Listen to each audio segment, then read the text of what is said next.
Hello guys, one piece का नया chapter आ चुका है और चैप्टर वहीं से शुरू होता है जहां पिछला चैप्टर ख़त्म हुआ होता है। रेड स्क्वाड्स के सभी मेंबर हियोरी और मोमोनोस्के के साथ फ्लावर कैपिटल में एंटर कर रहे होते हैं, जहां पर हियोरी और डेंजरो पहले लोगों के सामने आते हैं और उनके साथ साथ पीछे परछाई में रेड स्क्वाड्स और मोमोनोस्के आ रहे होते हैं। फ्लावर कैपिटल के जो लोग पैनिक हो रहे होते हैं वो रुक जाते हैं जानने के बाद कि जो नया ड्रैगन है, जो दूसरा ड्रैगन है, वो कायदो नहीं कोई और है। और वो सभी लोग कुमारासाकी को देखकर शॉक हो जाते हैं क्योंकि वो सब समझते थे कि कुमारासाकी मर चुकी है। और उसके बाद रेड स्क्वाड्स के सभी लोग एक एक करके अपीयरेंस होते जाते हैं, जिसे देखकर फ्लावर कैपिटल के सभी लोग शॉक हो जाते हैं क्योंकि उन्हें लगता था कि ये सभी स्क्वाड्स 20 साल पहले मर चुके हैं। और उसके बाद फ्लावर कैपिटल के लोग एक डेंडेन मूशी लगाते हैं जो वीडियो दिखाता है, ताकि सब लोग, वानो के सभी लोग ये जान सकें कि फ्लावर कैपिटल में क्या चल रहा है। फिर हमें वानो की अलग अलग जगह दिखाई जाती है जहाँ पर वीडियो डेंडेन मूशी के जरिए दिखाया जाता है कि आखिर फ्लावर कैपिटल में चल क्या रहा है। सभी लोग इकट्ठा होकर वो वीडियो देख रहे होते हैं। उसके बाद स्टोरी यामाटो की तरफ जाती है जो स्ट्रॉ हैट्स पायरेट्स को बताती है कि वह अब स्ट्रॉ हैट पायरेट्स ज्वाइन करने वाली है, जिससे सभी स्ट्रॉ हैट्स शॉक्ड हो जाते हैं। और साथ ही वह उन्हें बताती है कि एक्चुअली में वह कायदो बेटा है, मतलब वह खुद को कायदो का बेटा कहती है और वो कायदो की बेटी होती है। जिसे सुनकर फ्रैंकी और ब्रूक उसकी तरफ को गुस्से की ओर देखते हैं, उससे नाराज़ होते हैं, लेकिन यामातो को उससे फ़र्क नहीं पड़ता है। और यामातो उन्हें बोलती है कि वे उसे यामातो कहकर बुला सकते हैं। ये सब सुनने के बाद सारे स्ट्रॉ हैट्स सरप्राइज और शॉक्ड हो जाते हैं।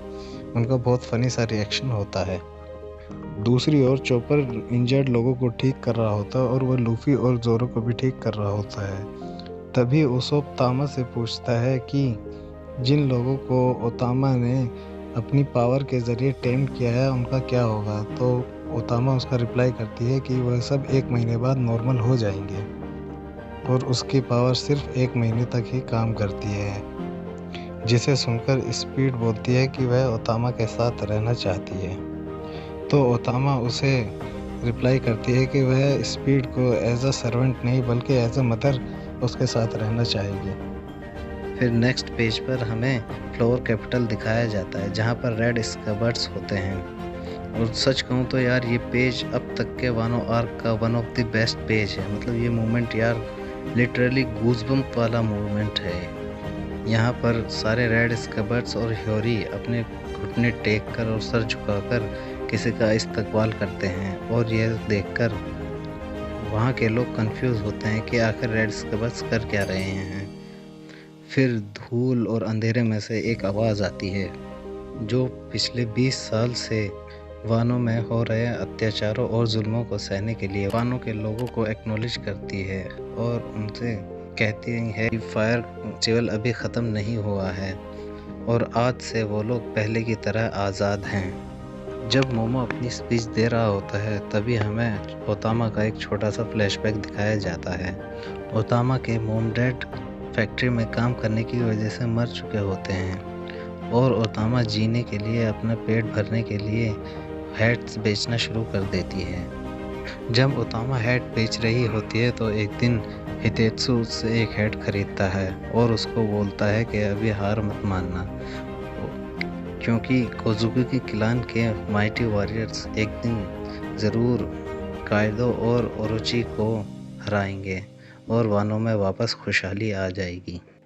फिर हम करंट टाइमलाइन में आते हैं जहां ओतामा अपने पास्ट को याद करते हुए रोने लगती है और वह नामी के गले लग जाती है। वह रोते हुए लूफी के वर्ड्स याद करती है जहां लूफी ने उसे प्रॉमिस किया था कि वो वानों को एक ऐसी जगह ज़रूर बनाएगा जहां वो जब चाहे जैसा चाहे तब खा सकती है।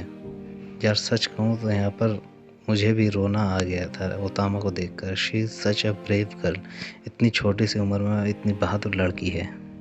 उसके बाद मोमो को दिखाया जाता है जहाँ मोमो उसके फ्लावर कैपिटल के लोगों से कहता है कि उसकी पूरी जर्नी में वह बहुत ही पावरफुल लोगों से मिला है और उनकी मदद से ही उसने कायदो और ओरोची को पूरी तरीके से समाप्त कर दिया है, पूरी तरीके से ख़त्म कर दिया है।